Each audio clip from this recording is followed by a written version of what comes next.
তো আবারও সেই আরশিনগর ইকো পার্কে চলে এসেছি মানুষের রিয়াকশন ভিডিও নেওয়ার জন্য। আসলে আড়াই মাসে কি কি পরিবর্তন হয়েছে এটা মানুষের কাছ থেকে জানবো এবং আপনাদেরকে জানাবো, ইনশাল্লাহ ভিডিওর সাথেই থাকবেন। ঘুরে কেমন লাগছে? অনেক ভালো লাগছে, আমি আসলে আনন্দিত। মানে আমাদের গ্রামে অঞ্চল হিসাবে একটা ভালো একটা ঘোরার জায়গা পার্কটা হিসাবে আমি খুবই আনন্দিত, ভালো লাগছে বুঝছেন। আসলে খুব অনেক কিছু আছে, ছোট জায়গা হিসাবে অনেক ঘোরার মতন, বা ছোট বড় সবারই সব কিছু প্রয়োজনে যা দরকার তা আছে এই জায়গায় বুঝছেন। এখানে ফ্যামিলি নিয়ে আসার মতো পরিবেশ রয়েছে, এখানে কোনো মানে ঝামেলা করার মতো কোনো ইয়ে নেই, সবাই পরিবার নিয়ে আসতে পারেন, এখানে খুব সুন্দর পরিবেশ রয়েছে।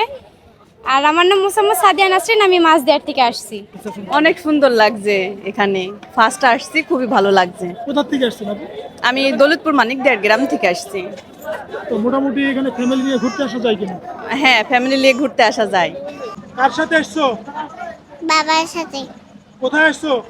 পার্কে। কেমন লাগছে ঘুরে তোমার? ভালো লাগে। ভালো লাগছে? হ্যাঁ, তোমার আম্মু বেশি আদর করে নাকি তোমার আব্বু? দোল করে বাবা।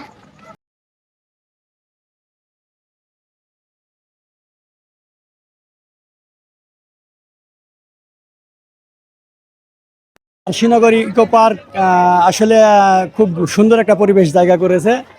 আমাদের ছেলে মেয়েকে নিয়ে আসছি আমাদের ফ্যামিলি সহ, তো বেশ মোটামুটি ভালো হয়েছে পরিবেশটাকে।